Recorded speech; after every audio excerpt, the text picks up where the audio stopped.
Olá, bom dia, boa tarde, boa noite. Eu sou o Fábio Osterman e esse é mais um episódio do podcast Fábio Osterman. Hoje eu tenho a alegria de contar aqui para bater um papo sobre temas bastante variados com o economista, filósofo e youtuber Joel Pinheiro. E aí, Joel, como é que andam as coisas? Sobrevivendo ao frio em São Paulo? Pois é, agora eu sei a dor que os sulistas desse país sentem, pô. Amargando o frio aqui. Eu achei que eu morava num país tropical, tô me sentindo enganado. Grande Joel. O que eu acho interessante e o que eu vou achar interessante, especialmente de bater um papo com o Joel, é que ele é um cara que, apesar de nós termos as mesmas origens na tradição filosófica liberal, nós temos algumas divergências aí de pensamento, mas ele é um cara por cuja trajetória eu tenho muito respeito e acho que tem tido uma postura bem provocativa em temas públicos aí, trazendo uma visão que nem sempre eu concordo, mas que sempre me faz pensar. O Joel, ele é um cara que começou como Olavete, é isso, Joel? Eu E não iria hoje tão ele é longe, um Fábio. representante da nova esquerda.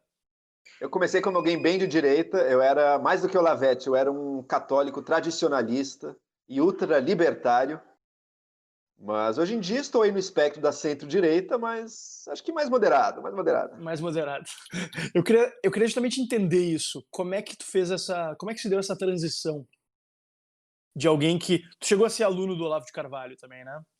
Não cheguei a ser aluno do Olavo, eu era leitor dos artigos do Olavo. Uhum. Li alguns livros, até na verdade a minha primeira aparição em livro também é num livro do Olavo de Carvalho, mas já era uma época em que ele estava discutindo comigo. Uhum. E eu fui mais leitor, nunca fui muito próximo dele também, nunca cheguei a me inscrever em curso dele nem nada disso. Ah, Mas bom, eu tu não lembro chegou a bem, fazer o COF, então. nunca fiz o COF, nunca fui do COF. Mas conheço Mas como é que tu virou? tenho até amigos que são, Tem então até amigos que são. Mas convivia bastante com. E como é que tu virou um notório analfabeto funcional que não consegue captar a unidade formal, quanto mais o sentido dos livros do Olavo de Carvalho, Pois é. segundo Olha, o próprio? deixa eu te narrar então brevemente aqui a minha história com a direita e do meu desenvolvimento aí de pensamento. Boa. Eu entrei na faculdade vindo do ensino médio. Eu me considerava um liberal, até pela influência do meu pai em casa. Meu pai é um economista, liberal, pensador. Mas Pai foi do Joel, no para quem não primeiro. conhece, é o Eduardo Janete da Fonseca. Estou olhando para um livro dele aqui na minha estante, inclusive, o Felicidade. É isso aí. Inclusive, um bom livro lançado durante o meu ensino médio. Foi um livro ali que me influenciou nos debates, nas Tu discussões leu? filosóficas que eu li. Ah, Não é? li Tu leu todos, mas todos, esse eu li. tu leu todos os livros do Não, teu pai? Ah, não, tu não leu não, todos os não, livros do teu todos eu não pai. li. Mas li bastante, li vários, li vários. Esse foi um Qual é dos que eu o... li. Aqui também é um podcast que eu costumo interromper bastante o entrevistado, né? Eu tô acostumado com isso aí. Qual é o teu livro preferido do teu pai? Já aproveita para dar uma sugestão de leitura. Vamos lá. Eu levantaria dele esse Felicidade, que você citou aí, é muito legal, um debate Uhum. filosófico entre quatro É bem personagens bacana. acerca da sociedade, dos rumos da sociedade, do que significa a felicidade, e se a felicidade é o grande objetivo ou não da humanidade. Esse é um deles, eu acho muito legal. Tem o mais antigo, que chama Vícios Privados, Benefícios Públicos. Notem que é uma interrogação no fim do livro, o título é uma pergunta, que é acerca desse tema tão caro à economia e aos economistas, que é a seguinte pergunta: será que quando as pessoas buscam o seu benefício individual, a sociedade inteira se beneficia disso? Essa é a pergunta que ele tenta responder ali, fazendo também um passeio um pouco pelas histórias, pela história das ideias acerca disso, do papel do egoísmo na sociedade, se ele é algo bom ou ruim, quais as alternativas a ele e tudo mais. Então é um livro que eu recomendo bastante também. E por fim, vou ficar com três, vai? Eu não quero recomendar Vai, tudo bora também, que lá. parece que eu tô Ó o só merchan. aqui. Pega leve no merchan, porque ao A longo dessa conversa três. tu vai recomendar mais livros. Uma Outros, outra característica do exato. nosso podcast é que em todas as nossas, sempre na descrição dos episódios que vocês encontram nas melhores plataformas de podcast e também no YouTube, a gente bota lá todos os livros que foram mencionados e recomendados aqui. E então fica à vontade para ir recomendando. Mas manda mais um aí então, só para a gente fechar essa janela. Mais um que chama A Ilusão da Alma. É um livro aí mais. Não, desculpa, vou trocar.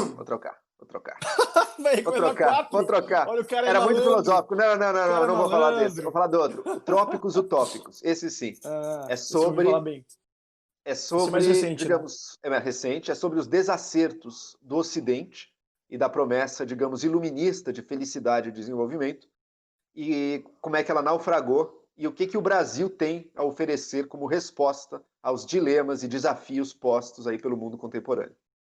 Bacana. Então é um livro que eu Bem acho bem legal, interessante. e uma leitura fácil também, porque são aforismos ou pequenas sessões curtas, assim, não é um livro de grandes digressões, mas Legal, com legal. provocações muito legais, assim, então eu gosto bastante. E, Enfim, bom, voltando então voltando, ao teu ponto inicial, antes de eu te interromper, como é que foi essa tua jornada eu já era intelectual e um cara, pessoal?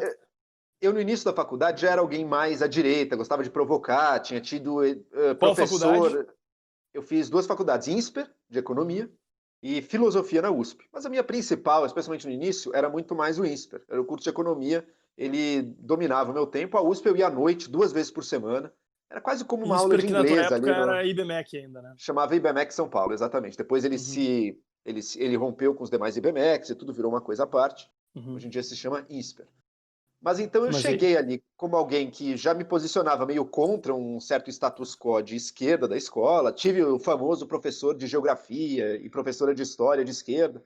Não acho que eles sejam o problema do Brasil também, não acho que aí esteja o problema da nossa educação. Eu gostava, inclusive, de discutir nas aulas. Mas também foi só no início da faculdade que teve um processo duplo meu. Um de leituras próprias na internet, no qual fui descobrindo um novo mundo de referências, como, por exemplo, a Escola Austríaca de Economia. Então, cara, nós dois aí, acho que a gente partilhou muito desse mesmo percurso, de descobrir autores e economistas que não estavam nas faculdades, não estavam nos colégios, enfim. E também, ao mesmo tempo, pela internet também, descobrindo o mundo da espiritualidade e da religião, que depois eu passei a vivenciar na prática também, frequentando igreja e tudo mais. E também vi um amigo meu que no meu primeiro semestre da faculdade ainda me falou desse autor, o Olavo de Carvalho. Você me perguntou dele, eu descobri que o Olavo de Carvalho existia em 2004, também passou a ser uma referência, uma leitura minha ali. Agora, eu acho que esse momento da juventude, do início da faculdade, é um momento que a gente busca muitas certezas, né? E você acha alguma coisa que, com um argumento um pouco fora do comum e que te dá um acesso a uma verdade, e você encontra isso, você busca se afirmar também com base naquilo, você encontrou uma verdade que você quer partilhar com o mundo. Mas acho também que um processo de amadurecimento intelectual, você acaba moderando um pouco diversas das coisas que você acreditava e vendo, opa, na verdade os argumentos para aquilo não eram tão sólidos assim, tem um monte de buracos aqui e ali, o nosso conhecimento é muito mais incerto do que a gente gostaria, tem coisas que a gente rejeitava como parte do status quo que na verdade fazem bastante sentido, é que a gente era imaturo e não captava, então acho que é um processo de amadurecimento intelectual aí. Hoje em dia ainda sou muito grato e devo muito a todas as influências que eu bebi. Esse início de faculdade é um período da juventude em que muita gente está em busca de certezas, né? Muitas vezes uma certeza também para se contrapor a todos os erros do mundo e tudo, e uma proposta de revolução social ou de caminhos para a sociedade. Acho que eu estava muito levado por isso também. Acho que também a pessoa, conforme vai crescendo e amadurecendo, ela relativiza um pouco essas certezas muito fortes da juventude. Ela percebe que o conhecimento humano é muito mais incerto do que ela gostaria, que as divergências que existem não é porque todo mundo é malvado e burro, na verdade, existem bons motivos para diversas posições. Então, acho que isso vai levando naturalmente, se a pessoa amadurece. Esse é um caminho de amadurecimento, né? Tem outro que é a pessoa começa a trabalhar, viver a vida dela, ela percebe que ficar militando por certezas não é a coisa mais importante que ela vai fazer da vida dela, ela acaba também se deixando levar um pouco. Então, acho que esse processo duplo, você acaba deixando de lado algumas coisas e outras. Você percebe um papel nocivo que algumas delas podem ter. Mas é parte da vida também, né? Você mergulhar, descobrir, vivenciar certas coisas e depois crescer e abandonar também. tá, e nessa caminhada, quais foram os autores ou, enfim, experiências que te levaram a rever essas tuas premissas da juventude, tu que teve uma descoberta liberal relativamente jovem aí, ainda durante o colégio, né, que foi reforçada, como tu disse, pelo início da faculdade. E como é que era também essa vida dupla, digamos assim, estando no auge da elite paulistana no INSPER, né, numa faculdade de economia, que obviamente é um centro onde, obviamente não, nem tão obviamente, né, mas eu suponho que fosse um lugar onde pelo menos se partilhava dos pressupostos básicos da economia mainstream, de que o livre mercado é uma forma superior de cooperação e de que a propriedade privada deve ser respeitada, e tal, ao mesmo tempo na FEFELESH, na USP. Como é que era? De tarde, de tarde tu era o Joel cabeludo e de noite lá no INSPER tu prendia o cabelo, penteava o cabelo, como é que era? Você sabe que na filosofia, na verdade, eu adorava discutir, né? Então eu era sempre a voz de dissidência ali, me metia em reunião de DCE, ia lá só para causar um pouco ali, para chacoalhar um pouco, sei lá. Um dos meus passatempos era esse. Mas é curioso que a filosofia da USP, ao contrário do que muita gente pensa, não é um antro esquerdista radical, não. Mesmo dentro das faculdades de humanas, a filosofia é vista como mais alienada, como meio não está tão engajada politicamente assim. Mesmo porque tem gente de todas as idades, tem gente que trabalha, tem aposentados que entraram na filosofia depois de se aposentar porque querem uma formação filosófica, tem de tudo ali dentro. E nas matérias, você não é chamado a dar sua opinião sobre a sociedade nem nada disso. Você está lendo textos clássicos da filosofia, entendendo os argumentos e sendo capaz de reproduzi-los e dar as principais linhas de comentário àquele texto. Em nenhum momento você é chamado a se posicionar ali. Então, dentro das aulas, não tinha assim ideologia de esquerda nenhuma. E mesmo na coisa dos estudantes era baixa. Os estudantes da filosofia participam um pouco dessas coisas estudantis aí. Então, acabou que não era um lugar tão radical como eu imagino que seja a história, a geografia, outras ciências sociais. Embora lá na USP as ciências sociais também tem uma divisão ali, não seja tão esquerdista assim. Porque, eu falo isso por quê? Porque às vezes as pessoas têm uma ideia de que, nossa, hoje em dia está muito forte isso, né? Certa demonização do que é a faculdade, especialmente a faculdade de humanas no Brasil, as federais, ou a USP, que no caso é estadual, mas está no mesmo meio aí, de fantasmas do que teria lá dentro. Não é nada disso, não é um antro revolucionário constante, nem nada que se aproxime disso. Aliás, eu tinha colegas ali cristãos, praticantes, o meu colega de doutorado depois na pós, eu estava no Balbúrdia, mestrado, ele no muita doutorado era balbúrdia inclusive também. pastor, então tem de tudo ali, você encontra assim uma... Não te chamaram, não te convidaram para Não balbúrdia. tanta, menos do que teria sido bom para mim, viu? Um pouquinho, não me chamaram. Ex-ministro. Não me chama. Eu vi que o nosso ministro O da atual, o Educação Ribeiro? falou que ensina um sexo livre, né? Não, o ex falava da balbúrdia, mas o atual fala que as universidades ensinam o sexo sem limites, né? Não sei o quê. Infelizmente, eu não fiz essa eletiva na faculdade, então eu passei essa.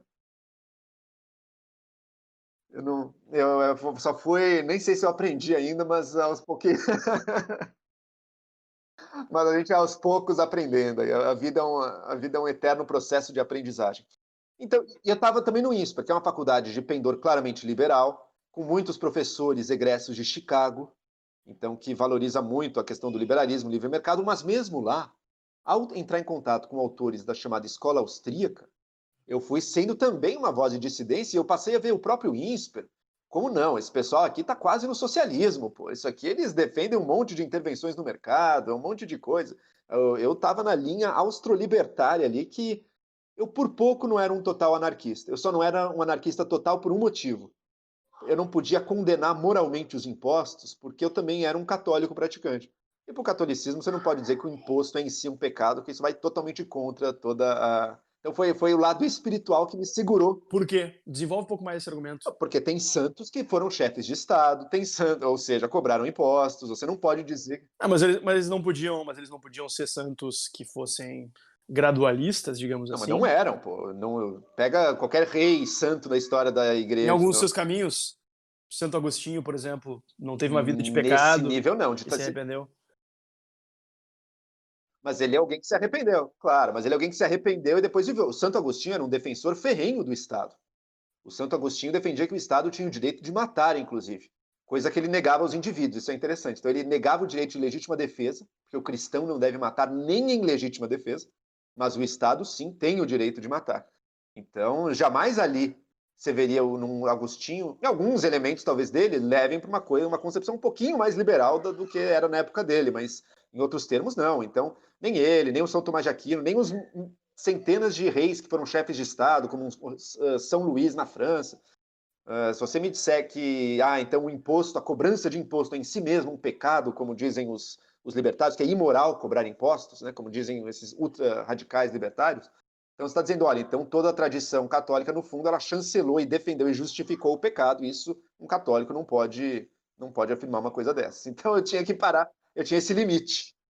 Mas mas a tradição católica não chancelou, de certa maneira, também a perseguição a certas minorias religiosas, a, digamos, a exclusão de homossexuais da vida civil, de mulheres, de certa maneira. Não chancelou isso e reviu isso ao longo do tempo?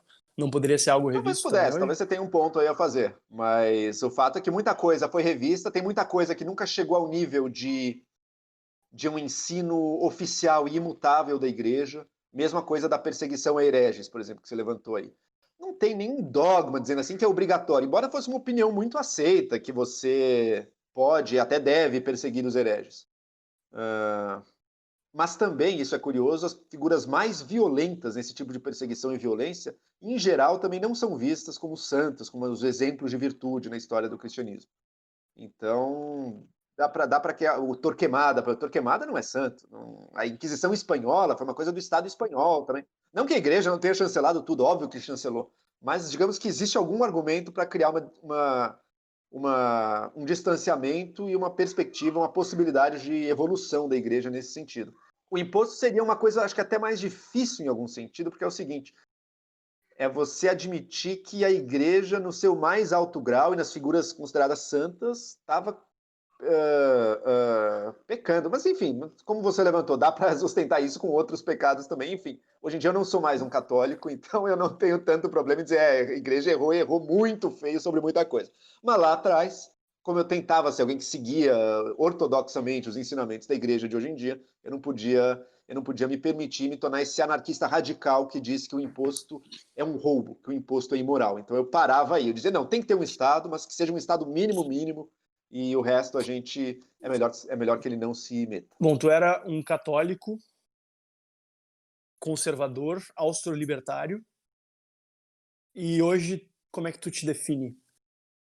Nesses termos, em termos mais holísticos assim também. Tu te define Me como agnóstico? defino mais holísticos, religiosamente como agnóstico, embora me interesse muito ainda as tradições espirituais da humanidade, e em termos políticos, um Um liberal liberal de democrata, digamos centro-direita assim. aí. Que um liberal democrata que entende o papel do Estado em diversas coisas, mas que acredita que a liberdade individual também seja um valor que a gente tem que sempre estar lutando para preservar. E, na verdade, eu acho que alguns dos grandes desafios que a humanidade vive hoje em dia dependem de uma revalorização desse ideário genuinamente liberal, porque a gente está correndo o risco de entregar nossa alma para projetos profundamente antiliberais e populistas de poder Eu total. acho interessante essa tua trajetória. Eu também me considero um agnóstico, mas apesar de eu tive também formação católica, como boa parte da população brasileira, né, fiz catequese, venho de uma família católica. Inicialmente, esse grito aí no final foi do Thomas, ou de quem? Esse grito aí no fundo, que é, é o Davi. Esse é meu filho Davi, um Isso momento aí, aí. isso aí vai Davi, estar fecha a porta, menino. no episódio, porque é a vida Fecha a em porta. quarentena, né? É a vida real, vida como ela é durante a quarentena, É a enfim. vida real, a vida como ela é. O A vida como Joel ela é. é um intelectual público, mas em primeiro lugar ele é um pai, Pois é. né? Então tá aí curtindo o sabadão em casa e nos prestigiando aí com esse papo. Mas eu queria entender, a maioria dos agnósticos que eu conheço tem, como a maioria dos brasileiros, uma formação católica, mas não chegaram a se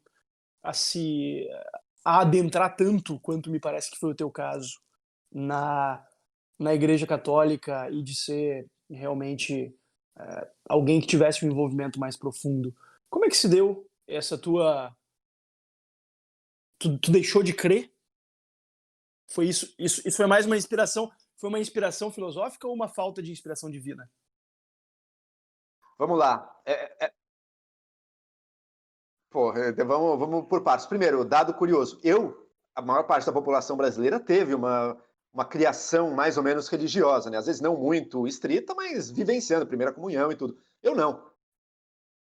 Eu nem batizado fui. Eu tive uma criação totalmente ateia e agnóstica, sem nenhuma. Eu estudava num colégio até católico, mas que você escolhia, tinha uma ou duas missas por ano ali, você escolhia se ia ou não. Era um ótimo para ter um tempo livre ali, ficar na quadra brincando enquanto passava aquela hora de missa ali. E eu me converti justamente no fim do colegial, no fim do ensino médio, no início da faculdade. Foi aí que, eu lembro quando foi a primeira vez, na verdade, em que me bateu um interesse religioso. Foi nas aulas de história do segundo colegial, quando a gente estudou a Reforma Protestante. Eu falei, nossa, realmente, religião já deu briga, já deu guerra na história da humanidade. Isso nunca tinha passado pela minha cabeça. Falar, pô, quem que liga para a religião? Primeiro, é óbvio que não é verdade, e segundo, não importa para nada, né? Quem acredita, quem não acredita, quem é católico, quem é judeu. Eu nem sabia muito bem a diferença entre católico e igreja evangélica, mesmo isso, para mim, era uma coisa muito distante. E daí, nesse momento, falei, pô, a religião importou para algumas pessoas. E eu lembrei, e eu nessa mesma época, eu participava muito de grupos de discussão, fóruns de discussão na internet, de jogos, não sei o quê. E em contato com norte-americanos, nos Estados Unidos, você tem gente que é cristã e que, digamos, acredita de uma forma mais agressiva e militante. Assim. Hoje em dia você tem isso no Brasil também. Lá atrás, pelo menos, era bem menos. E, e foi ali, num fórum de discussões americano, que eu tomei contato com pessoas que não acreditavam em algo que para mim era óbvio, a teoria da evolução, que eram contra, argumentavam contra a teoria da evolução. Então, nossa, pô, alguém aí, o pessoal se deixa levar por isso, hein? A religião importa para essas pessoas. Eu, depois me converti, virei católico, jamais deixei de acreditar na teoria da evolução, mesmo porque para o catolicismo ela é totalmente compatível com as crenças da fé, mas Ah, em tu todo sempre caso, acreditou na teoria da evolução. não, eu sempre acreditei na teoria da evolução. Para o catolicismo é totalmente compatível com a fé católica, a teoria da evolução das espécies. Mas para outros grupos, não. Então, enfim, foi um primeiro exemplo de pessoas que eu tive com quem eu convivi online que levavam essa coisa de religião a sério, e isso começou a me interessar. Eu acho, tem algumas Uhum. coisas aí. Primeiro, tem um desejo de certeza. A religião te apresenta isso. Isso aqui é um conhecimento, é uma verdade na qual você pode assim se entregar completamente, porque ela é, assim, é garantida divinamente, é a revelação de Deus para os homens, é a verdade absoluta, que você pode se abrir e pode possuí-la. Né? Além disso, eu sempre tive também, e tenho até hoje, um problema seríssimo, um fato muito inconveniente da existência, que é a morte. Para mim, a morte é um negócio assim que eu realmente detesto, penso nisso bastante até, acho terrível essa perspectiva. Tenho uma fortíssima suspeita de que a morte é o fim de tudo, e para mim essa é a pior coisa que pode acontecer. Ou seja, para mim, a pior coisa que pode acontecer vai com toda a certeza do mundo acontecer, então é uma perspectiva bem complicada, e acho que a religião também oferece uma resposta e uma crença você se segurar para não temer desta maneira a morte. Eu acho que em mim teve um peso isso aí também, mesmo porque é algo que me move até hoje essa questão.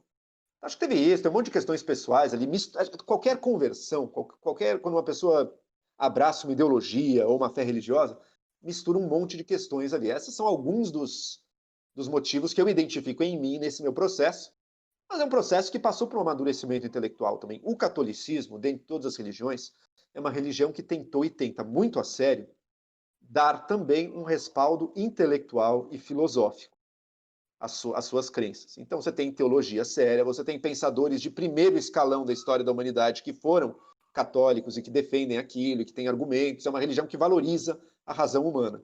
Eu acho isso muito legal. Não é só isso, ela não se resume a isso, mas ela tem também este lado da teologia, da coisa mais racional. Então, é uma religião E como é que, que se deu essa desconversão? pelo mesmo processo, acho que de amadurecimento intelectual, quando você vai conhecendo mais a história, olhando de forma mais objetiva para certos argumentos e a certeza que eles têm ou não têm, e você vê que tudo aquilo que o discurso oficial da igreja afirma sobre ela própria, sobre a teologia, são coisas muito mais frágeis. E a partir de um momento, uma fé que te ajudava a dar respostas para você mesmo sobre o mundo, ela passa muito mais a estar todo momento exigindo que você encontre justificativas para manter todos aqueles princípios de fé e pontos, e defesa da igreja e todo o resto. E uma hora você vendo, poxa, isso aqui hoje em dia é muito mais um peso do que algo que me ajuda a interagir com o mundo e a entender o mundo à minha volta. E daí acho que é um momento que você já começa a se encaminhar aí para abandonar aquilo que foi o que acabou acontecendo comigo. Eu estou falando aqui do lado mais intelectual da religião, obviamente. Também teve todo um lado pessoal, de vivência da igreja, conhecer grupos católicos, frequentei o centro de estudantes do Opus Dei, por exemplo, também uma fase da minha vida, com coisas boas e ruins lá dentro, de tudo. Mas esse lado mais intelectual é o que eu estou trazendo aqui. Chegou a usar cinta de silício? Chegou a... Nunca usei, porque aquilo é Não. para os membros, né, para os numerários. Eu nunca fui membro. E eles nem falam daquilo. É incrível porque eles mal citam, mas a gente sabe muito bem que existe e que estava ali. E como é que te deu a tua outra desconversão, que foi a desconversão do credo austro-libertário para um Isso aí membro foi da até nova esquerda? menos. Defensor do MTST e odiado pelo Olavo de Carvalho. Para defensor do MTST aqui e tudo, então, né? Eu acho que tem uma coisa similar. Eu acho que qualquer ideologia política defendida de uma maneira radical, ela tem um quê de religião, né, para a pessoa. Ela tem um quê de um salto de fé ali, que a pessoa precisa afirmar aquela verdade, por mais frágil que seja. Só um disclaimer para o pessoal que está nos ouvindo. Eu falei brincando, eu não acho que. Enfim, eu não acho que quem acredita nas premissas do austro-libertarianismo, digamos assim, que seria um ideal libertário mais radical, baseado nas premissas da escola austríaca de economia, seja uma religião. Enfim, acho que é plenamente possível se partir da razão e não de uma aspiração por uma reconexão com uma entidade divina ou com uma resposta metafísica. Não. Eu tô fazendo um disclaimer sobre mim, para o pessoal não me entender Não, mas não é errado. isso que eu tô falando, mas não Mas é isso que eu tô vai lá, falando, Fabio. Peraí. deixa eu responder. Entendi. Mas quando eu digo que uma ideologia política se assemelha em alguns pontos a uma religião, não é porque ela também, a pessoa está buscando uma transcendência ou Deus, nem nada disso.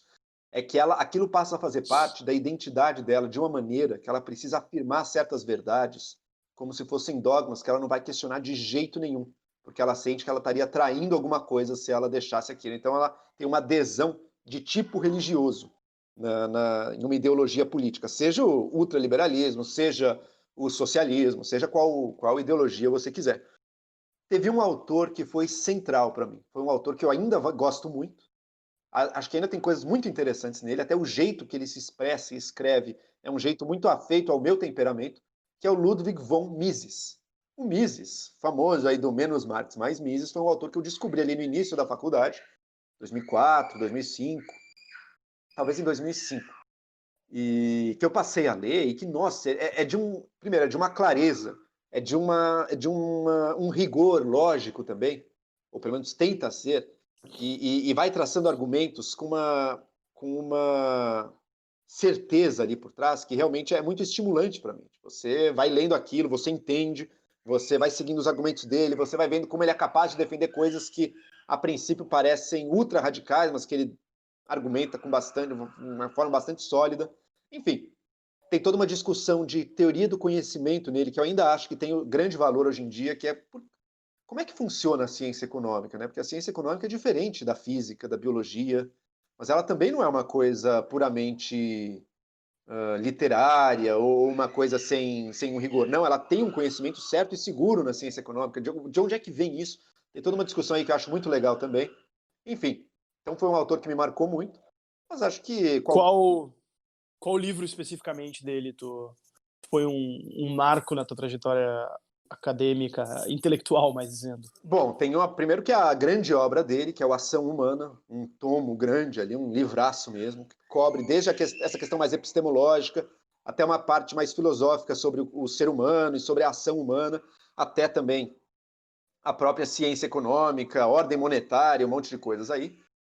E tem alguns livros dele que discutem mais de perto a questão do conhecimento, que eu achei muito interessante também. Então, o último livro que ele publicou chama The Ultimate Foundations of Economic Science, ou Os Fundamentos Últimos da Ciência Econômica. Esse é um livrinho bem pequeno, na verdade, bem curto, mas que traça ali uma série de debates intelectuais filosóficos do quais ele participou e que eu gostei muito e gostava muito também. Então ficam essas duas recomendações aí. Não quer ler o Ação Humana, porque realmente ali é um tomo intimidador, mas vá para esse outro. Muita gente recomenda aqueles 6 lições. Eu li no comecinho também, é legal e tudo, mas ali é um resumão bem superficial de alguns debates econômicos, né? Não é um tratamento mais aprofundado, mas é legal também. Mas daí você evolui, né? Outra autora que eu li alguns anos depois, conheci em 2008, Ayn Rand. Ayn Rand eu mergulhei na Rand. Ainda sobre o Mises, muita gente hoje defende a visão aí chamada anarcocapitalista, né? Eu entrevistei aqui no podcast também o Rafael Lima, que é um grande amigo, alguém por que eu tenho um grande respeito, mas eu fiz alguns questionamentos sobre o anarcocapitalismo para ele. Muita gente defende baseado numa crença nas ideias do Mises, né? Mas o Mises era alguém que defendia a existência do Estado, né? Para garantir segurança, especialmente segurança, né? O Mises defendia uma visão de Estado mais minimalista, por óbvio, mas ele não imaginava, não vislumbrava uma sociedade sem Estado. Exato, exato. Ele até admitia que, olha, como um princípio é legal, é bonito, se desse seria bom, mas ele defendia, inclusive, que o Estado tem o Em tempos direito de de fazer a guerra. conscrição militar obrigatória, ou seja, mandar o jovem para lutar e morrer na guerra, se necessário. Então ele era alguém que defendia várias prerrogativas do Estado.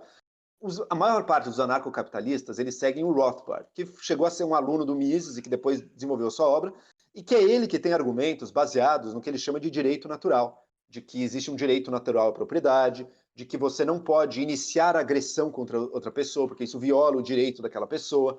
Isso é o Rothbard. O Mises não tinha nada disso. O Mises dizia que direitos naturais não existem. O Mises era um completo utilitarista. Ele dizia, olha, você tem que fazer o que é melhor para a maioria da sociedade, para o que maximiza a utilidade. Não existe direito natural, não existe princípio de não agressão, nada disso existe. O que ele dizia é que numa sociedade liberal, a vida vai ser melhor para todos, inclusive aqueles que hoje defendem argumentos intervencionistas ou socialistas. Então ele era bem otimista nesse sentido, ele achava que o liberalismo, e que era possível sentar com alguém e mostrar por A mais B, por um caminho quase que puramente dedutivo, que todos estariam melhor numa sociedade liberal, até aqueles grupos que a gente tenta beneficiar com o uso do Estado. Então essa era a crença dele. Ele não tinha nada de direito à propriedade natural. Isso não existe na obra do Mises. Só para as pessoas terem clareza. Isso é do Rothbard. Exato. Mas e aí, seguindo, mas hoje tu tem divergências em relação à visão mesmo, a visão misesiana. Claro, pô, porque você precisa do Estado para várias coisas. Não é verdade que as pessoas estarão todas melhores com menos Estado sempre. Um monte de coisas que o governo faz, é importante que ele faça, e sem isso muita gente vai sofrer, e em geral os mais vulneráveis. Garantir acesso à educação, garantir acesso à saúde. Vamos ponto por ponto. Garantir acesso à educação em todos os níveis. Mas não precisa ser provisão direta, né? Não precisa Olha, a ser educação provida básica com certeza, mas diretamente. educação Mas será que é a forma mais não eficiente e mais necessariamente, mas pode ser efetiva? também. Não necessariamente, mas pode ser. Se É uma pergunta. Mas, por exemplo, o pessoal gosta muito, muita gente traz a ideia do voucher, né? Não sei o quê.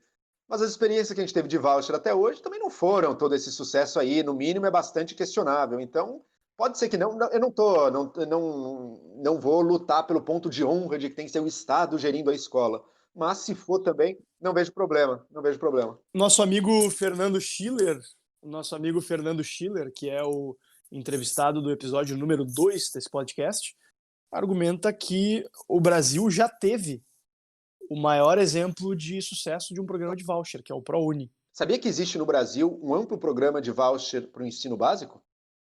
É a dedução do imposto de renda.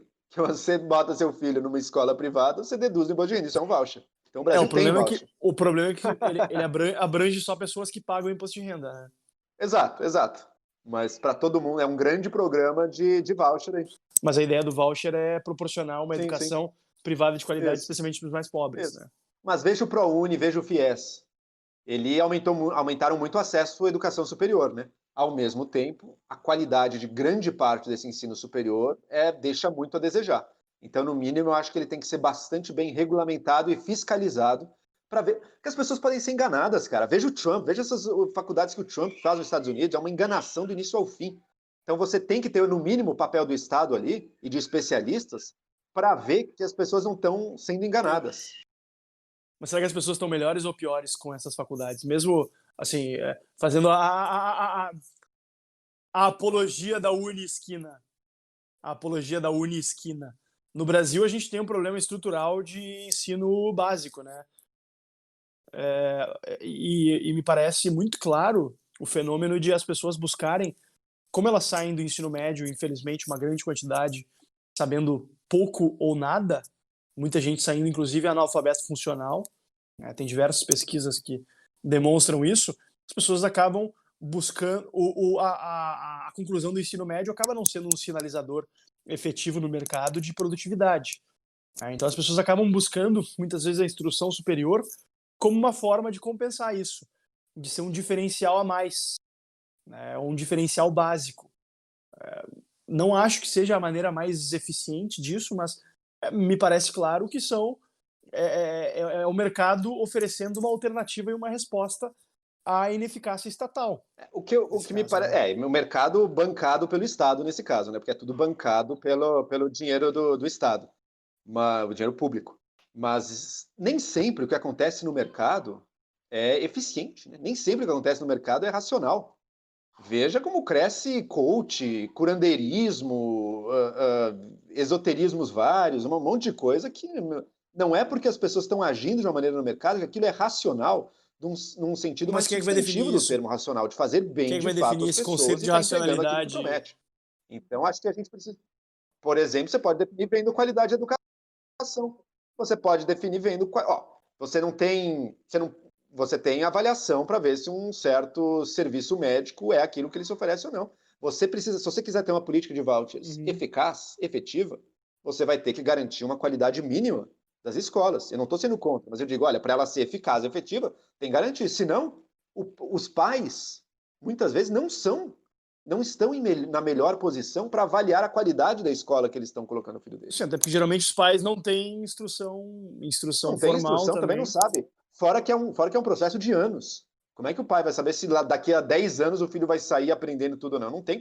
Nem você que temos instrução sabemos perfeitamente fazer isso. Então é importante que haja também uma regulamentação e uma certificação com base em critérios de qualidade, que daí eu acho que tem que ser enxutos. A educação obrigatória básica, eu me focaria mais num currículo mais enxuto, de ferramental básico que qualquer um precisa ter para poder aprender tudo o resto. O que tu acha do modelo americano, que permite uma escolha maior dentro do currículo do ensino médio, por exemplo, especialmente, Acho até ótimo, onde eu acho ótimo. entendo? Acho ótimo e é um caminho que o Brasil trilhou, né, na última reforma do ensino médio, diminuindo um pouco o número de cadeiras obrigatórias e dando aí mais oportunidade de escolha para as escolas, para os municípios. O governo Temer começou uma reforma do ensino médio nesses termos, de certa maneira, né? Mas não conseguiu aprofundar tanto, infelizmente. Mas vamos lá, então. Educação, tu acha que é função do Estado garantir o acesso à educação básica e superior, inclusive? Eu perguntei a todos os níveis, tu acabou não. Mas tu acha que o Brasil tem recursos materiais? Não, pera, não precisa ser universalizado, mas que algum Estado está tocando algum ensino superior me parece fazer todo sentido, dado que Tu acha que em faz qualquer sentido país estar na desenvolvido do mundo, Constituição? Estar na você Constituição tem. acesso à educação em todos os É uma níveis? boa pergunta. É uma boa pergunta. Para toda a população, não. Eu não acho que o Estado tem que bancar o ensino superior de toda a população. Mas que o Estado tem que ter. Tipo para mim e para ti, que fizemos, né? Estudamos em universidade Não, pública. mas nem isso, mas não digo nem por isso. Digo porque ter vagas para 100% da população. Nenhum país do mundo, 100% da população vai para o ensino superior, tá? Nem por isso. E também defendo que, olha, quem puder pagar o ensino superior deveria contribuir, deveria pagar, quem tiver renda para isso. Acho que não deveria estudar de graça, não. Nessa posição, a gente está próximo do Marx, né? O Marx também era contra o ensino público gratuito para todos, porque ele dizia que os proletários vão pagar a educação da burguesia, neste caso. Oh, interessante, né, cara? O pessoal discorda do Marx, então. Exato. Eu acho que tem que ter o ensino superior gratuito para quem não pode pagar. Para quem pode pagar, deveria pagar aí, justamente para se viabilizar para mais Bom, pessoas. onde mais tu acha que o Estado tem que atuar? Na saúde? Garantir acesso à saúde, com certeza. Veja os Estados Unidos. Nos Estados Unidos não existe, quer dizer, existe recentemente a construção de um healthcare, aí, o Obamacare, né? E no Brasil se tem o outro extremo, que é nos moldes do NHS, do Reino Unido, que tu, como um britânico, deve conhecer seguramente mais do que eu. No Brasil se tem um sistema de saúde universal, mas o curioso é que boa parte desse sistema de saúde universal ele é provido por meio de instituições privadas, né, por meio da contratualização. Exato. Eu acho interessante isso, mas o que eu não acho tão interessante é o fato de o sistema de saúde ser universal. Acho que deveria se aplicar essa mesma lógica de que, poxa, todos os cidadãos brasileiros terem acesso à saúde, independente da sua renda e circunstância social, circunstância de vida, em todos os níveis. Isso acaba fazendo com que, com base no texto constitucional, que estabelece isso, que a saúde é direito de todos e dever do Estado, acaba gerando demandas no judiciário para que pessoas tenham acesso a medicamentos, por exemplo, a tratamentos experimentais caríssimos, que acabam inviabilizando, por exemplo, a oferta de, digamos, leitos hospitalares para tratamentos mais básicos, ou até na medicina preventiva, por uma questão básica de escassez de recursos, né? E isso é fruto justamente da lógica de saúde universal. Se o Estado tem que prover, em última instância, a saúde para mim e para ti, nos desincentivando a, por exemplo, não só terem plano de saúde privado, eu tenho porque eu quero, mas eu poderia optar por não ter e usar o SUS.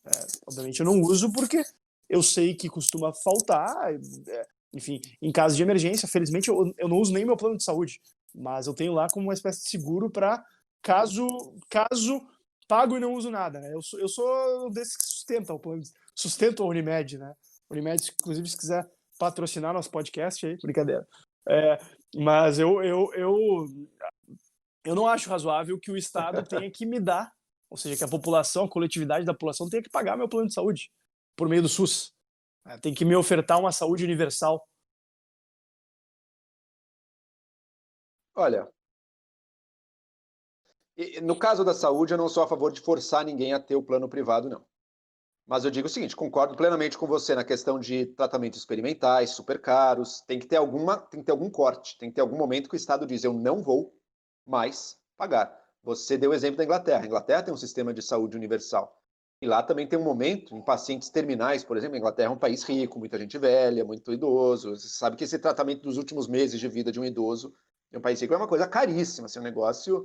Eles, a partir do momento, falam, olha, a partir daqui, a gente vai dar o cuidado paliativo para ele, para ter uma morte digna, para seguir o curso natural, mas a gente não vai gastar aquela forma desenfreada para alongar a vida dele um mês com um extremo sofrimento, sem que isso vá trazer nenhum grande ganho de qualidade de vida e de tempo de vida para ele. Então, mesmo num sistema universal, você acaba definindo, tem alguns cortes ali, a partir daqui, o cuidado é paliativo, senão não, a saúde é um problema que você só adia, né? Porque a morte um dia chega, no máximo você adia ela. Então não existe limite porque você pode gastar potencialmente. Tem que ter algum tipo de limitação.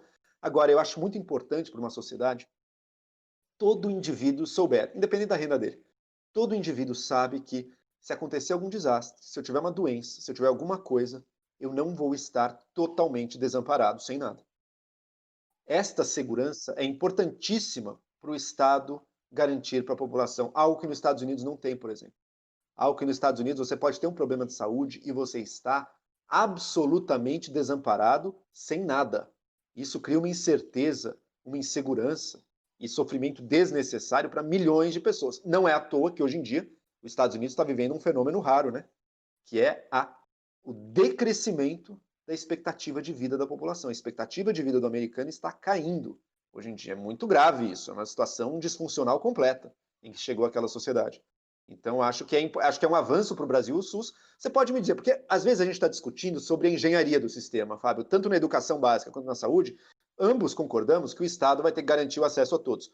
Como vai fazer? É muito mais uma questão de engenharia de políticas públicas do que a discussão filosófica central, quer dizer, o Estado vai estar presente aqui. Garantir o acesso à educação básica para quem não tem, para quem comprovadamente não dispõe de condições de custear a sua própria educação. Eu defendo uma posição talvez um pouco menos abrangente que a tua, e eu defendo que não existam universidades estatais. Acho que Mas no mundo inteiro tem universidade estatal, cara. Até nos Estados Unidos tem. MIT. Mas eu não... Não, MIT eu não sei se é estatal, mas tem várias. Sim, nos Estados Unidos tem várias universidades estaduais. Se for existir, eu prefiro que sejam estaduais do que federais, no caso também, porque ficam menos sujeitas a uma estrutura de de alocação de recursos centralizada, enfim, que depende. É a USP. Eu defenderia, na verdade, que a É a USP USP, pô. Então você defende a deixasse de USP ser aqui. estatal também, porque Boa. acho que não deveria ser uma prioridade no Brasil, um país ainda muito pobre, ficar custeando acesso universitário a um custo tão alto, em boa parte para pessoas que têm condições de pagar a sua própria faculdade, né? Se a gente fosse pegar o jovem de renda mais baixa, que teve condições de incluir o ensino médio, com proficiência, e que puder ter um acesso ao ensino superior, seria mais barato, dependendo do curso, matriculá-lo no INSPER e o Estado pagar as mensalidades dele, do que manter toda uma estrutura estatal inchada e ineficiente, como a USP e como todas as universidades estatais, além de ser menos espaço para interferência política, menos espaço para a gente ter que ficar lidando com figuras desprezíveis como os nossos últimos ministros da educação, até o pessoal de esquerda. Acho que o governo Bolsonaro está sendo uma boa oportunidade para o pessoal talvez refletir. É claro que eles não vão mudar de ideia, né? Mas deveria estar sendo uma boa oportunidade para o pessoal refletir sobre os espaços estatais e sobre a dinâmica de crescimento do Estado, né? Porque eles não entendem quando eles aumentaram o tamanho do Estado durante o governo Lula, acho que eles imaginaram que os seus correligionários ou pessoas alinhadas ideologicamente mais à esquerda iam ficar no poder para sempre. Não imaginaram que em algum momento, por exemplo, uma Fundação Palmares ia ser tomada por um bolsonarista, o Ministério da Educação ia ser tomado por um bolsonarista, o Ministério da Saúde, enfim. Os espaços públicos, quanto mais eles crescem, mais oportunidades eles são para se colocar uma visão, que pode ser uma visão majoritária ou minoritária, mas que vai acabar eventualmente se chocando com a visão de alguns grupos da sociedade, né? Então a visão liberal é justamente de a gente diminuir os espaços estatais para que cada um possa cuidar da sua própria vida sem que tenham mega estruturas estatais empurrando goela abaixo visões de mundo que não são as nossas, né? Deixa eu te dizer, eu tiro outra conclusão do governo Bolsonaro. Para mim, o governo Bolsonaro fortaleceu e muito em mim a importância que é a universidade pública, porque é um governo de ataque e antagonismo constante contra a universidade pública, contra a pesquisa que depende dela. A gente está de acordo num ponto. Quem pode pagar, deveria pagar. Isso ajudaria o orçamento, não ia acabar com a necessidade de financiamento público, não, mas ia ajudar um pouco o orçamento das universidades, seria bom. É uma questão de justiça social também, que quem pode pagar, pague, acho perfeito, mas que a universidade pública continue e que ela vai precisar, sim, de aportes para fazer pesquisa, para garantir a educação de muitos ali que não poderiam pagar a mensalidade também. Isso vai precisar existir e tem se mostrado agora o seu valor. Na pandemia, pesquisas de universidades brasileiras geraram inovações e geraram respostas aí importantes. A gente vê como a área, enfim, toda a nossa cultura, áreas da humanidade, tem muita pesquisa sendo feita.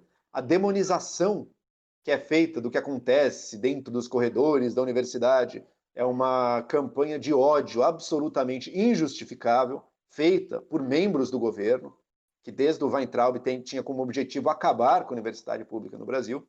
Então, me parece que a ciência e a pesquisa e a seriedade acadêmica, num tempo de fake news tão galopante, elas estão, para muita gente, estão recuperando, estão valorizando mais ainda, reconhecendo mais a importância desse tipo de instituição e mais, da independência universitária. O que você falou aí se não tiver independência, ela pode ficar mudando ao sabor da politização do momento, né? Concordo plenamente.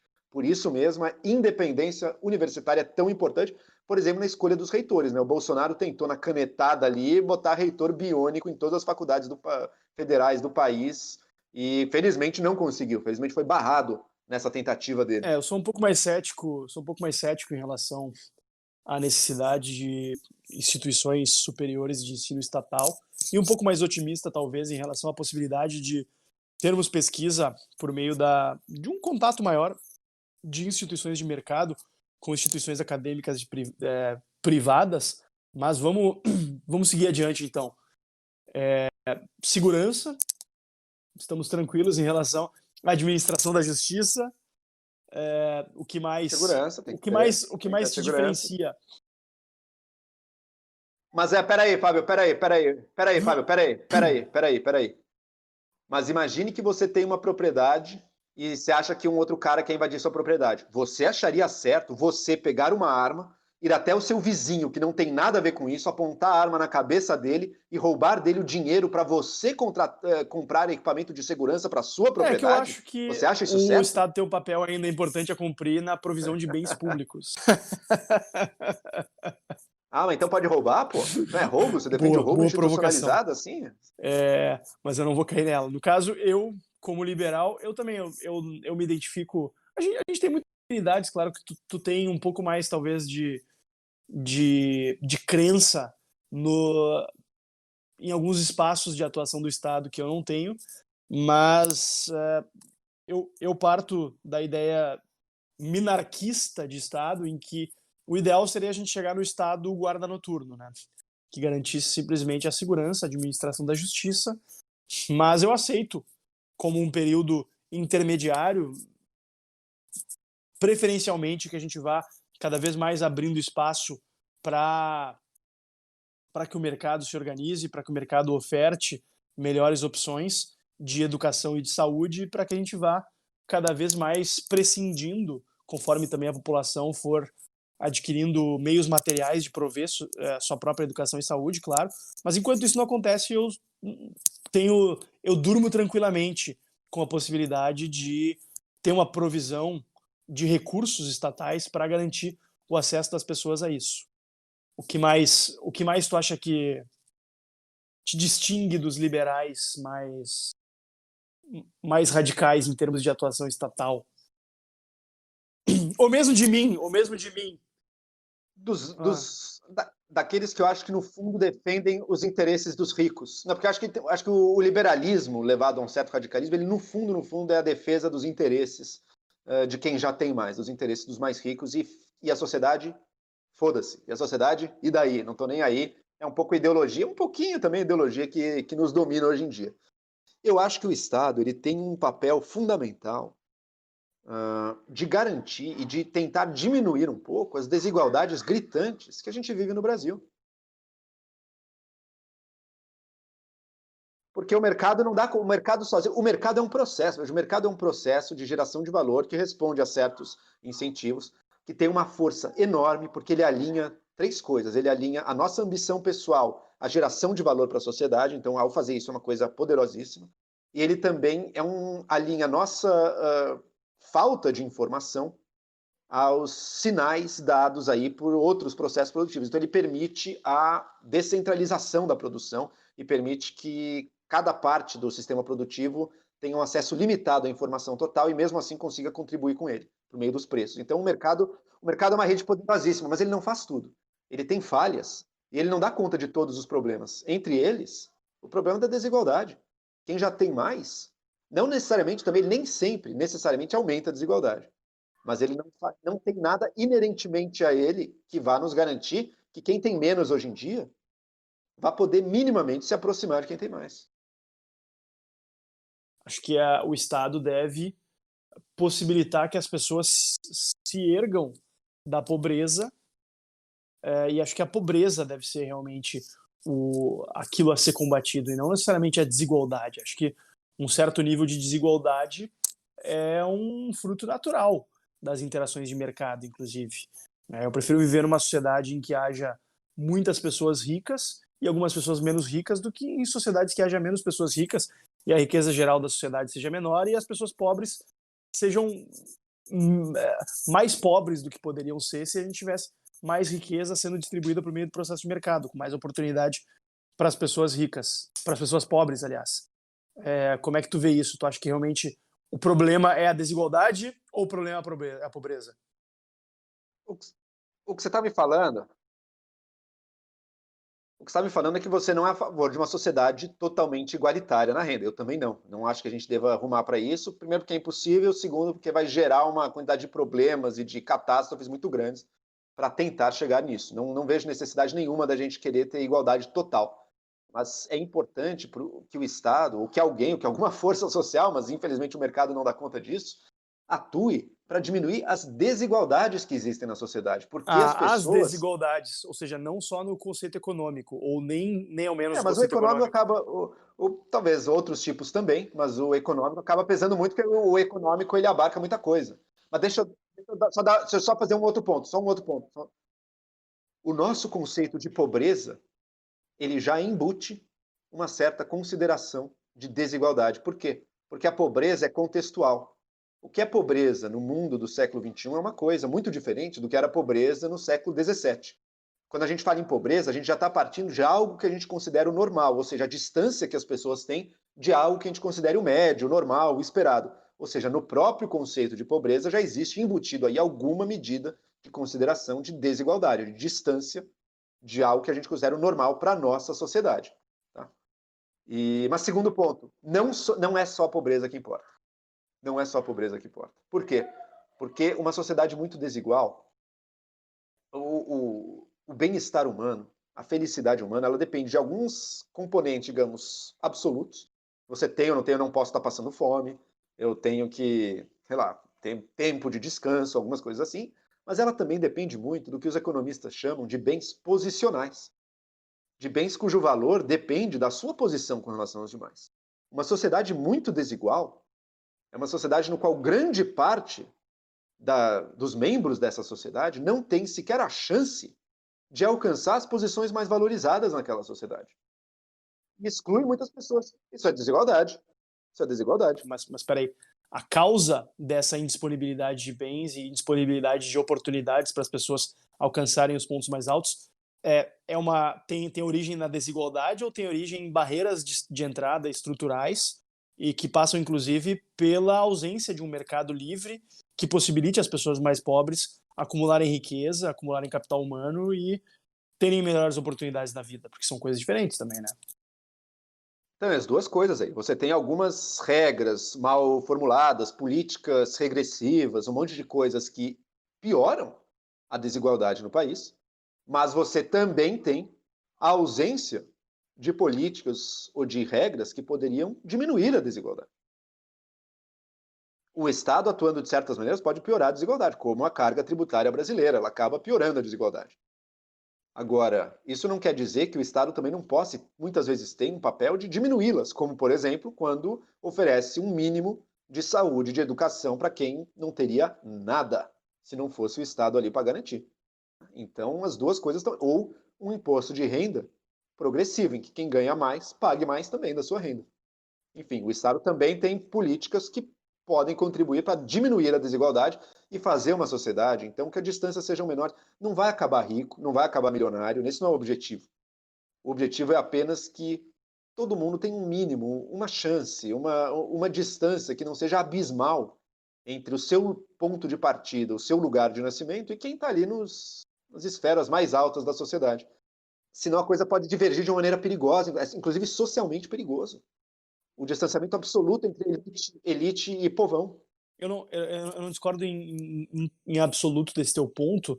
Eu acho que um excesso de desigualdade numa sociedade é indesejável, mas não por motivos econômicos. Acho que mais por motivos políticos, inclusive, porque um excesso de desigualdade ele cria um ressentimento latente na sociedade e abre espaço para movimentos políticos predatórios, movimentos políticos que Perfeito, é verdade. geram instituições não inclusivas, né? Geram instituições e geram espaço para movimentos políticos populistas e demagógicos que vão predar as instituições liberais. Mas eu não acho que a redução das desigualdades deveria ser, por mais que seja um objetivo inscrito na nossa Constituição Federal, lamentavelmente, eu não acho que deveria ser um objetivo do Estado brasileiro. Acho que o objetivo do Estado brasileiro deveria ser realmente oportunizar os cidadãos a saída da pobreza, inclusive, como eu disse, oferecendo educação básica, oferecendo um acesso a um serviço de saúde, oferecendo saneamento básico, que é um debate muito esquecido e negligenciado no Brasil. E acho que a redução das desigualdades acaba, na prática, inclusive, iludindo o problema, né? Acaba tirando o foco do que é realmente um problema e acaba dando vazão a muitos argumentos que são efetivamente ressentidos em relação a quem é mais rico, a quem ganha mais. O que eu acho que também não deveria ser o foco. Acho que boa parte da esquerda socialista acabou sequestrando essa pauta da redução da desigualdade e acabou criando essa narrativa anti-ricos. Mas o fato é que, ao longo da história da humanidade, em nenhum país do mundo a gente teve a população pobre melhorando sua qualidade de vida na ausência de ricos. Não tem como ser um país com prosperidade sem ricos. O que te parece? Sim, ricos sempre vão existir, claro, ricos sempre vão existir. Mas você tem períodos em que um desenvolvimento social e econômico convive também com uma redução das desigualdades em muitos lugares. Por exemplo, na Europa Ocidental. Ao longo do século XX, melhorou-se muito a qualidade de vida e a desigualdade caiu ali também, especialmente no pós-guerra, até os anos 70, 80. A desigualdade ali caiu. Teve um período de desenvolvimento que acabou sendo bom para todo mundo. Eu acho que deve ter sido bom até mesmo para quem é mais rico, embora a distância entre ele e quem está embaixo diminuiu. Mas mesmo assim, a vida de todos pode melhorar. Melhorou. Mas a desigualdade diminuiu bastante por conta do estado de bem-estar social bastante interventor e também por conta de uma outra política que é bastante impopular entre a esquerda, que é a de restrições expressivas na imigração, especialmente imigração de outros continentes e de países mais Olha, pobres, que são políticas implementadas o Europa estado fora. de bem-estar, a gente tenho certeza que sim, teve seu papel fundamental aí. Também podemos criticar algumas políticas imigratórias. Hoje em dia mesmo, a Europa vem se abrindo mais, inclusive. E é muito mais fácil aceitar um estado de bem-estar social em um país pequeno e homogêneo, com restrições severas à imigração de outros continentes, especialmente continentes pobres, como África, América Latina e Ásia, do que em um país como os Estados Unidos, que é um país muito criticado e onde existe uma retórica política crescente anti-desigualdade, que é, na prática, o país que mais recebe imigrantes pobres de todo o mundo. Mas você sabe o que é trágico nos Estados Unidos? Os imigrantes, hoje em dia, em geral, são bem-sucedidos, né? São pessoas que conseguem subir na vida. Quem está realmente sofrendo nos Estados Unidos, até quem puxa a expectativa de vida para baixo hoje em dia, é justamente o homem branco. Ele está abandonado de um jeito sem saúde, se viciando em opioides, com uma vida totalmente desagregada ali. É uma situação social muito severa e precisa, eu concordo com você, vamos ter mais imigração, acho positivo. Mas também precisamos ter, portanto, um Estado que garanta um mínimo para as pessoas. Senão, meu amigo, você fica desamparado de um jeito que a vida não tem mais perspectiva. Você lê histórias aí, assim, trágicas sobre o que está acontecendo em grande parte do interior dos Estados Unidos. E não é só lá, né? O mesmo processo se vê em outros países. Lá é um pouco mais acentuado porque realmente as pessoas ficam na mão mesmo, assim. Às vezes elas ficam totalmente sem amparo nenhum, na comunidade desagregada, sem Estado, sem nada. Mas é um processo no mundo inteiro que precisa ser olhado. A gente está discutindo isso, quer dizer, são problemas da Europa, dos Estados Unidos. Também tem o outro lado, né? Um país como a Bélgica. Imagina se a Bélgica amanhã falasse, olha, agora qualquer imigrante da Ásia, da África pode entrar aqui. Chegam 20 milhões de imigrantes, não tem um país pequeno que aguente um negócio desse, não tem a menor chance. Algum controle ela vai precisar fazer, senão acaba no dia seguinte aquele paizinho pequeno ainda por cima. Então algum controle precisa. Mas a gente está tratando de problemas de países ricos, né? O Brasil, como a gente bem sabe, como você levantou, está com uma outra agenda ainda, uma agenda em que caminha junto. Tem muitas coisas que vão tornar o nosso mercado mais livre, fazer da gente um melhor ambiente de negócios e que também vão ajudar a vencer os problemas da pobreza e da desigualdade. Ou melhorar, né? Quando a gente fala em desigualdade, não é que a gente quer a utopia socialista, zero desigualdade, é diminuir um pouco, ajudar um pouco quem está embaixo a ter mais chance de chegar em cima, só isso. O interessante de bater um papo com alguém que nem o Joel é que a conversa flui. A gente vai discordando, concordando aqui, mas a gente já chegou aí a 1 hora de episódio e a gente nem entrou nos temas mais relacionados ao dia a dia do Brasil e da política, que ao fim e ao cabo acho que deve concordar comigo, são temas menos interessantes, né? Por exemplo, falar sobre o Bolsonaro, a gente até pode marcar um outro episódio aí para comentar sobre o governo Bolsonaro. Tu é um cara que tem tido opiniões bastante fortes e contundentes sobre o governo Bolsonaro, mas eu acho tão mais interessante a gente discutir esses grandes temas porque o Bolsonaro vai passar. Espero que logo. E a política do dia a dia é um negócio tão descartável, né? Há 3 meses atrás eu estava discutindo Mandetta, Nelson Teich. Hoje em dia, quem se lembra que isso aí existiu algum dia, né? Um negócio que passa assim no. Queiroz, quem será Queiroz daqui a 5 anos, né? Coisa que não. Morre muito, é jornal de ontem, né? Vira lixo mesmo.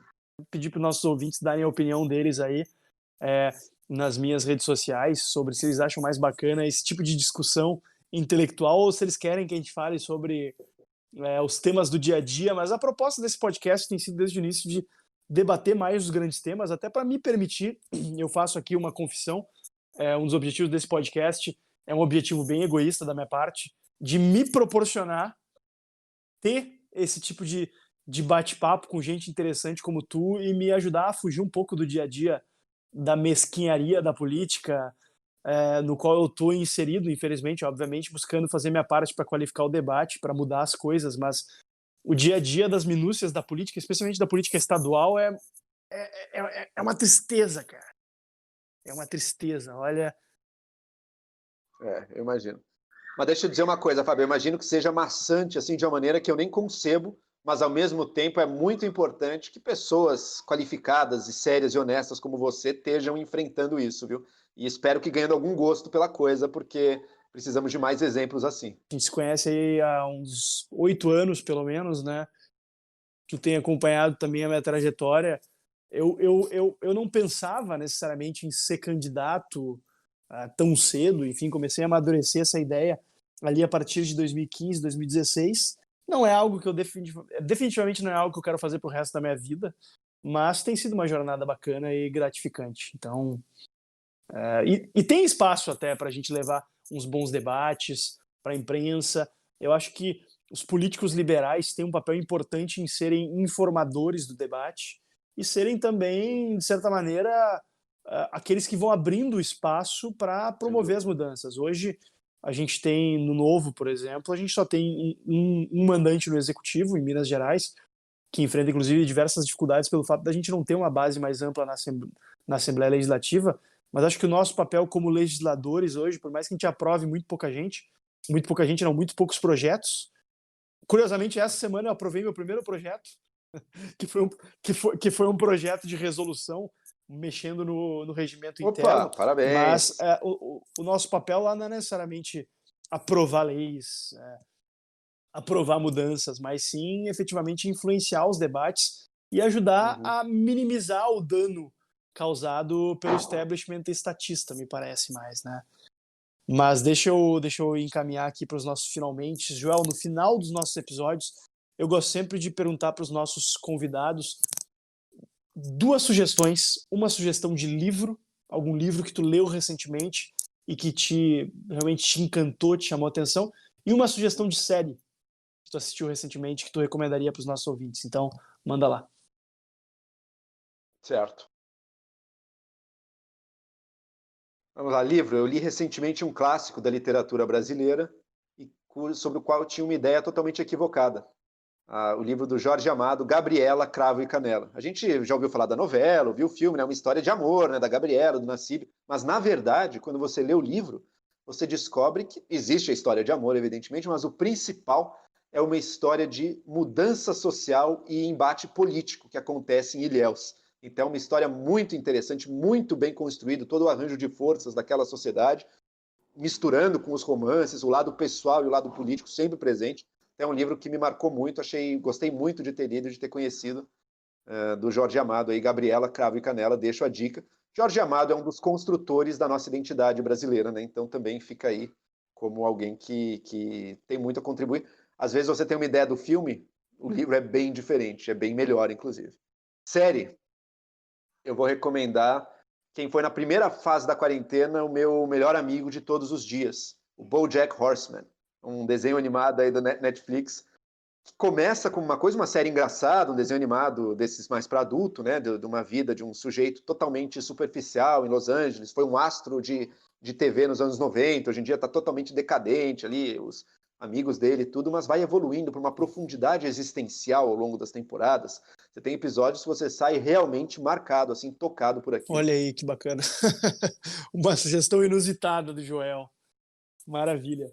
Joel, Muito obrigado pela tua disposição, teu tempo aí, e siga em frente aí, instigando o bom debate, trazendo as tuas provocações diárias.